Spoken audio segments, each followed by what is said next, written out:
Good morning, students. Yesterday we have discussed about the chemical reaction, its characteristics, and some of the examples. Now, the questions based on that. First is, name the compounds formed when magnesium ribbon is burned in air. Second, how will you test the presence of hydrogen gas? Okay. Third, what are the characteristics of chemical reaction? Few of the characteristics. There are 5 characteristics we have discussed. Now, fourth is, what is precipitate? Fifth, give few examples of chemical reaction. Sixth question, this is a very important question. Generally it is asked, why magnesium ribbon is cleaned before burning with a sandpaper, right? Then define the chemical reaction. Okay, these are the few questions which you need to answer after going through that video. Now the next topic is chemical equation. There are two ways to represent a chemical reaction. There are two ways to represent a chemical equation. What are the two ways? The first is in the form of words. Okay, the given equation, there will be equation given, there will be the reaction given, and we have to represent that reaction in the form of words. Like we have done that, the reaction of zinc and sulfuric acid in a conical flask. So how can you represent that in the form of word? Zinc react with what you have added? Sulfuric acid in that, and the product we obtained is zinc sulfate plus hydrogen. So this is the word form of a particular reaction. The second is to represent in the form of symbols and formulas. So symbol of zinc is Zn, and symbol of sulfuric acid is H2SO4, right? This is a symbol, and what? Zinc sulfate and H2. So this is in the form of words, this is in the form of symbols and formulae. What you are observing that these from here to here it is reactant, and from here to here it is product. Okay, from here to here it is product. So how can we define a chemical equation? It is shortest method to represent a chemical reaction in the term of symbols and formulas. In terms of symbols and formulas of what? Of different reactants and products. Okay, if we represent those in the form of words and symbols, then that combination is known as chemical equation. Now the next is, what are the methods, or how can we write a chemical reaction? Okay, so for that, first we need the components of a chemical reaction. First, what you require is, there should be a reactant. There should be reactant which is on which side? Which is on left hand side. This is the first portion. Reactant which is on left hand side. Which is on left hand side. The another one, what we required is product. Another one is product which is on right hand side, RHH, right hand side.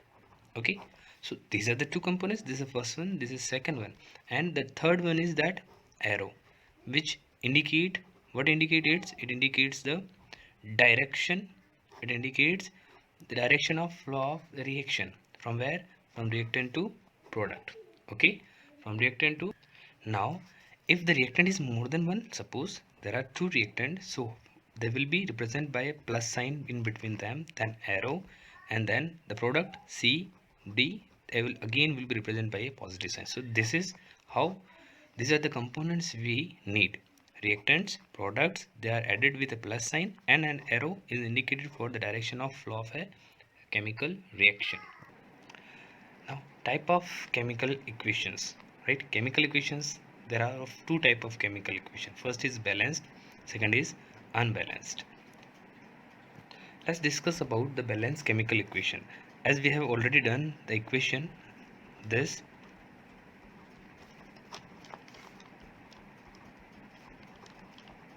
okay.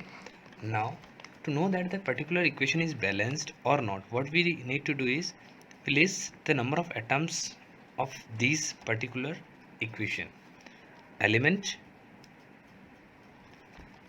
number of atoms on LHS, and number of atoms on RHS, right? If we count this, we'll came to know that the number of atoms of each elements are equal or not. अगर वो equals आते हैं तो हमारा equation क्या है, balanced है. अगर वो नहीं आते हैं, दैट मीन्स और equation is not balance. Late consider zinc, hydrogen, sulfur and oxygen. Okay, these are the four elements: zinc, hydrogen, sulfur and oxygen. What our equation is? Z plus zinc plus H2SO4, that give zinc sulfate plus hydrogen. Okay, now we count the number of atoms of zinc on left hand side. This is our left hand side, this is our right hand side. On left hand side zinc has one atom, इसका एक atom है, and on right hand side zinc also have one atom. If we calculate about hydrogen, it has two atom, on this side, again it has two atom. Sulfur has one atom on left hand side and one atom on right hand side. Now if we talk about oxygen, it has four atom on left hand side and four atoms on right hand side. How we calculate this? We always know number of atoms are indicated on this side. Suppose this is a symbol, this is symbol X. Number of atoms are always indicate on this side. Number of atoms, this is particular place to indicate valency, mass number, and this is atomic number.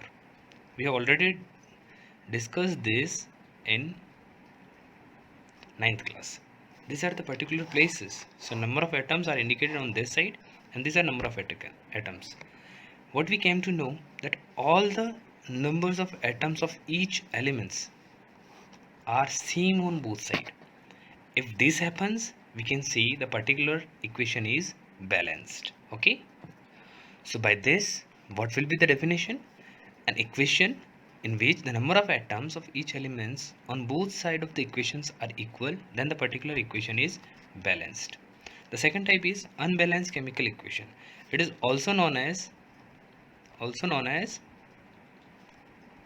skeletal equation. It is also known as skeletal equation. Sometimes it is an objective type of question.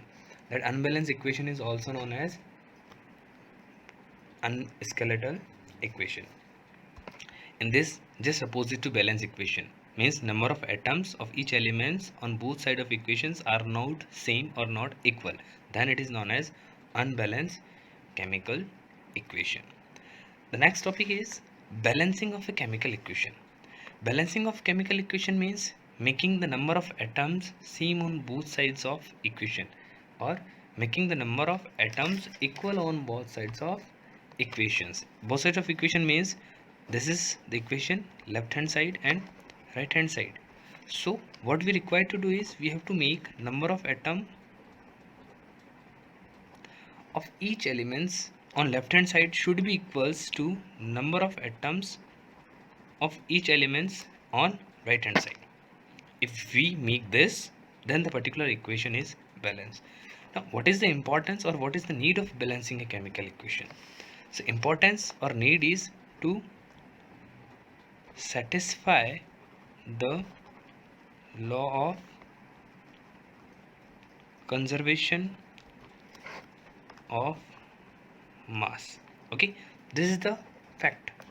What we require to satisfy the law of conservation of mass, and what that indicate? Law of conservation of mass indicate that mass of reactant should be equals to mass of product. In a chemical equation, the mass of reactant should be equals to mass of product. Means if we sum the total mass of reactants, each and every elements of reactant, its mass should be same as the mass of product, then the particular equation is balanced. Okay, and this will satisfy the law of conservation of mass. Law of conservation of mass we have already gone through this in ninth class. Okay, next is steps involved in balancing a chemical equation.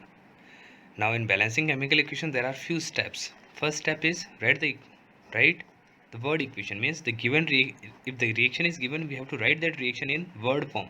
Okay, word equation. Then of those word, what we have to write, the second point is the skeletal chemical equation, means equation in the form of symbols and formula. Unbalanced chemical equation we have to write. Second, third, what we have to do, enclose the formula in boxes. जो भी हमारे formulas होंगे हम लिखेंगे उनको हमको किसको करना है. Suppose we have written H2SO4. So what you have to do, you have to enclose this in box. इसको box के अंदर बंद करना है सबको, जितने भी हमारे formulas हैं, on right hand side or on left hand side.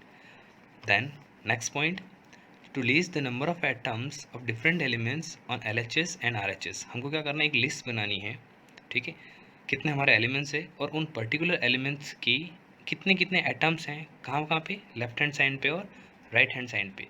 ठीक है, जो हमने बैलेंस केमिकल इक्वेशन देखी थी उसमें एक एग्जांपल था, right, how we list the number of atoms. Okay, the fourth step is to list the number of atoms on both sides, on LHS and RHS. Then what we have to do, we have to select the biggest formula, right? If we have written an equation, whatever will be the biggest formula, we have to start balancing from that. So we will select the biggest formula and we will start balancing of different elements from that formula. Okay, at last after balancing, what we need to do is to check the correctness of balanced equation. To check the correctness of balanced equation, what will you do, we will again make a list of those elements and we have checked the number of atoms. If they are same, that means balanced. If they are not same, then again we have to reconsider our steps. It is particularly hit and trial method. Okay, this steps of balancing, it is a hit and trial method. What is it? Hit and trial method. This method is hit and trial method, and again we have to reconsider the balancing by this method. Okay, so we'll go through it with few examples further.